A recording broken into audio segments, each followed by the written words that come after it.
Hey there, fellow entrepreneurs. In our previous episodes, we've explored the importance of systems, processes, and effective operations. So today, we're diving into another crucial aspect of scaling your business, and that is delegation. And as a CEO, it's easy to feel like you need to do everything yourself. But the truth is, effective delegation is absolutely essential for freeing up your time, empowering your team, and ultimately achieving your business goals. So let's explore the benefits of delegation and discover some strategies to become a more effective delegator. All right, so first we're going to start with the benefits of effective delegation. And there are three things here that I want to definitely highlight. And the first one here is freeing up time for strategic tasks. And what I mean by this is that as a CEO, you're going to probably want to focus on the high level activities, right? And so delegating allows CEOs to focus on that strategic planning, that vision setting, and building relationships, right? You get to step into that visionary role and actually stay there and not get like down in the weeds and be that implementer of all of those things, right?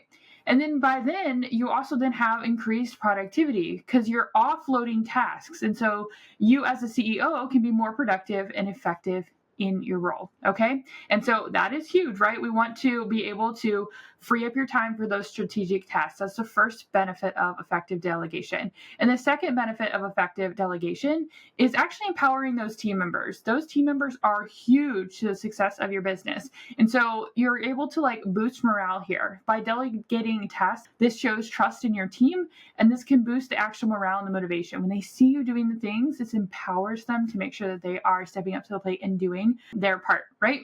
Developing skills is another way to empower your team, and delegation provides opportunities for these team members to learn new skills and grow professionally. Personally, this is one that I absolutely love, is developing new skills when given the opportunity. So yay for empowering more team members. And then the third little segment here is building leadership potential, right? Where empowering team members can help develop future leaders within your organization, right?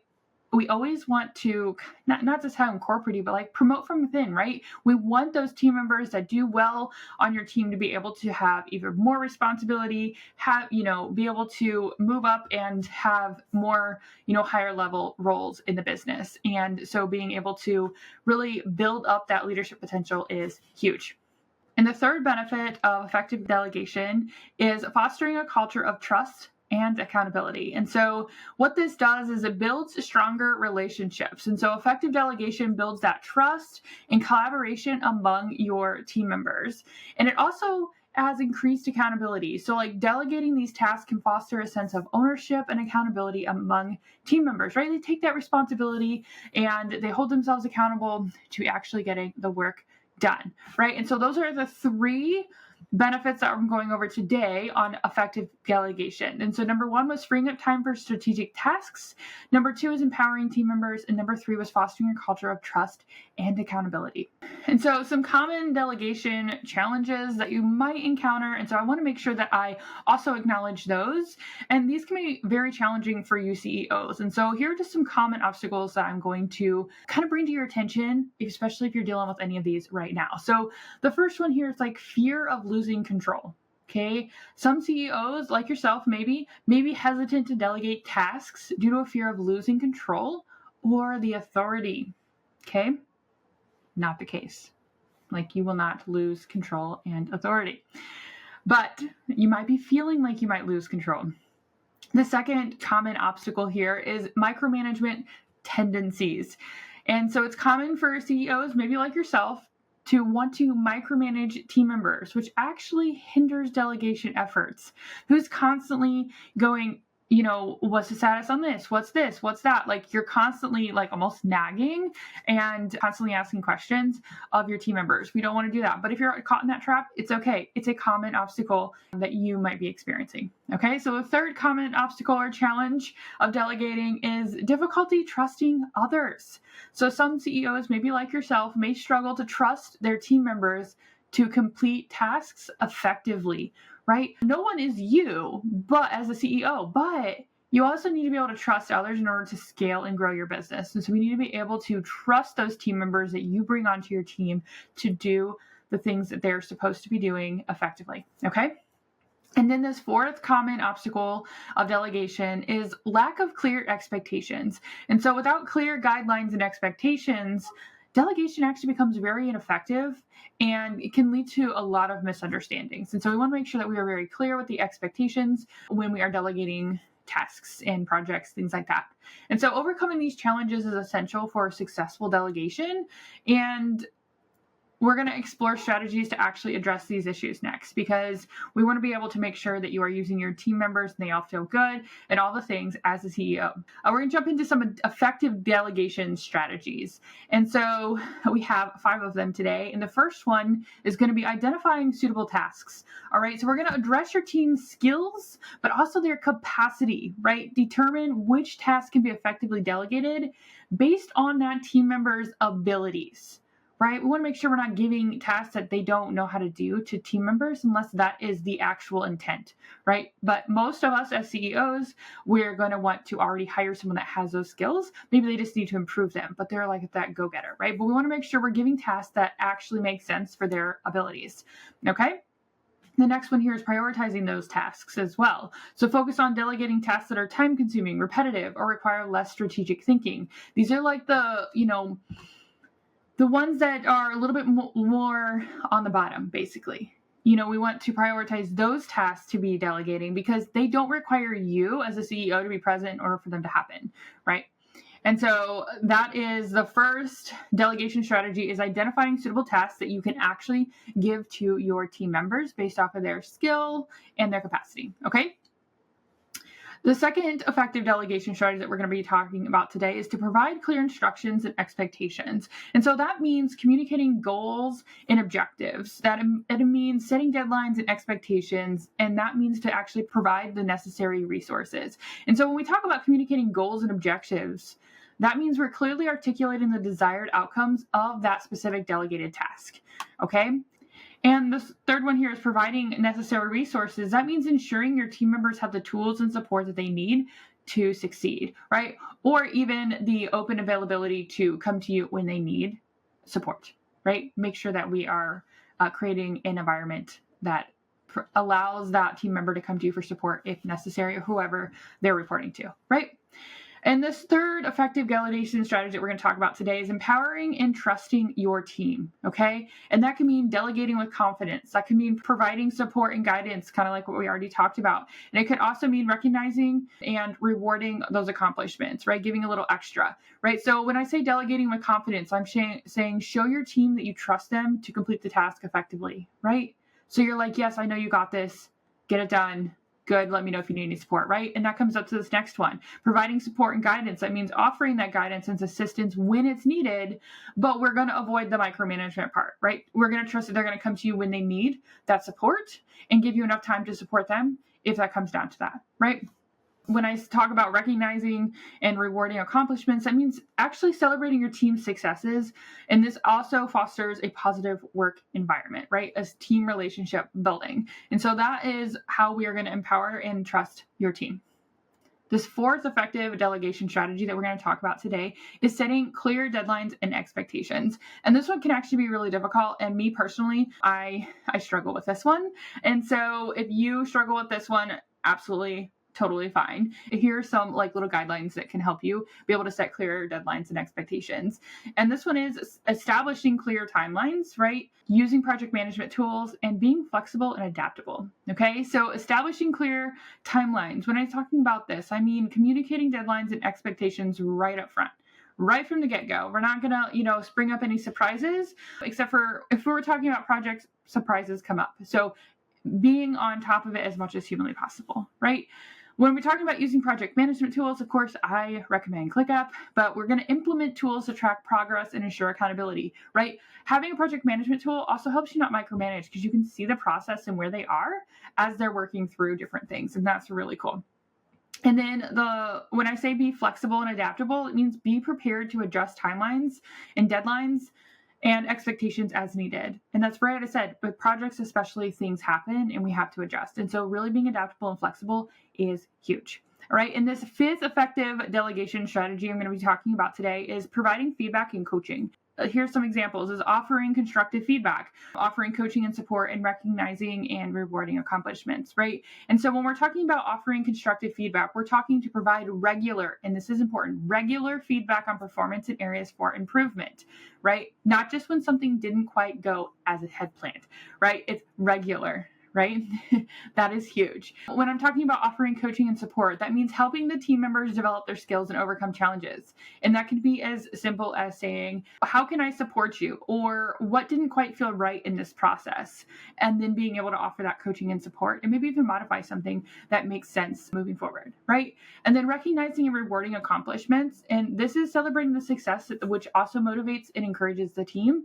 And so really being able to do that as efficiently as possible. And so those are the 5 effective delegation strategies that I'm talking about today. And by following these strategies, you can become a more effective delegator and empower your team to succeed. Because let's be real, as a CEO that has a team or you're scaling, you understand that without your team, you cannot do everything. So your team is incredibly valuable, and we want to make sure that we're using them efficiently for themselves, but also for you as a CEO and for the business as a whole.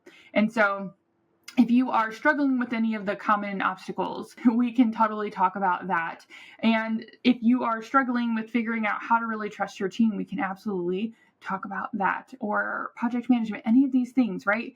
Any of these things that popped up, I would love to hear from you. You can head to the show notes, you can send me a text, or you can go ahead and email me as well. Let's chat. Reach out to on Instagram, wherever you follow me, and let's chat about what are some of these some of these issues that you're having with delegating, and as the CEO, and what we can do to really support you here. Okay. And so I'm going to close out today with some case studies, and I have 4 examples that are real world examples here. These are things that have happened in my side of my own business on the power of delegation.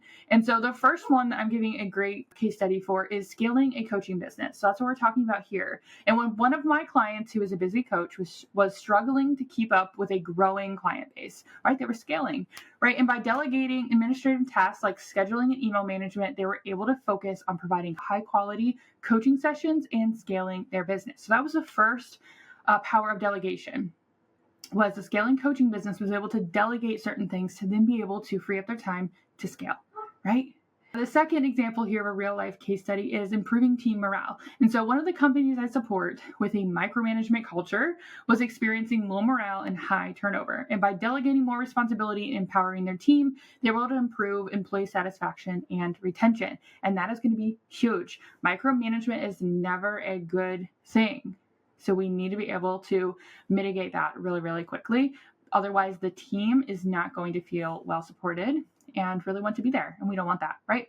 And the third case study here, which is real life, is fostering innovation. That's what we're talking about here. And when I came on with this client, they were the bottleneck. And by delegating these tasks to their team, they were able to create a culture of innovation and empowerment. And this led to new ideas and improved problem solving, basically overnight. It was fantastic. And so that one was a fun one. All of these are fun ones. I love it when I'm able to support real life clients like this. And the fourth case study on the power of delegation is achieving work-life balance, which is not entirely achievable, but we're working toward that, right? We all want this work-life balance.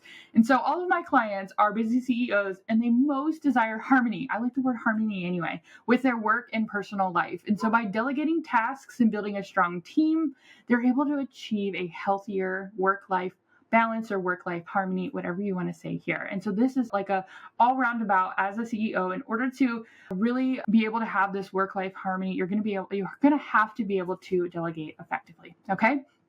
And so these real world examples demonstrate the powerful benefits of effective delegation. And so by delegating tasks, you can free up your time, empower your team, and achieve your business goals more efficiently. And that couldn't make me more happier. For real. And I love to be able to be that person that comes into the business and supports them in any way that I can, right? And so the key to scaling your business is really effective delegation. You are not a one-person show. And so by mastering this art of delegation, you can transform your business and achieve these new levels of success, right? Those desires and outcomes that you really want to achieve. And so just remember here that delegation is not about giving up control, and that's a huge thing to remember. It's about empowering your team to unlock their potential, right? If they love working for you, they are going to be like waiting for you to open the doors to really have them up level what they're doing for you. And so keep that in mind, is it's empowering your team to continue to bring to the table some amazing support. And that involves you actually being able to trust them and have an open door and being able to help them when needed, right? And so here's some just key takeaways here for this episode. We're going to identify the suitable tasks for delegation, right? That's like you really need to do that. You need to provide clear instructions and expectations to these team members, right? You need to empower and trust your team.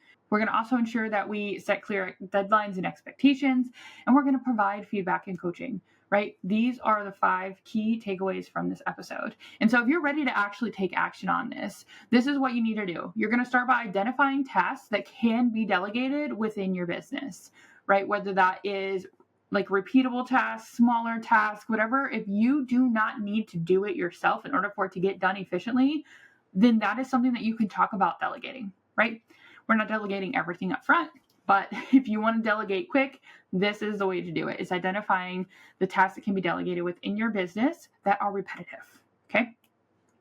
The second action step that you can take is to develop clear guidelines and expectations for your team members, okay? This can also include documenting SOPs, right? That's developing clear guidelines and developing clear expectations that go along with those SOPs for your team members, right? And so the fourth one here, if you want to take action, is actually empowering your team to take ownership of their work. So that's them getting kind of in that I am the leader's seat and going, I am going to get this done and I'm going to do it well and I'm going to ask questions and get support if I need to. Really empowering that leadership role and really taking ownership for their work.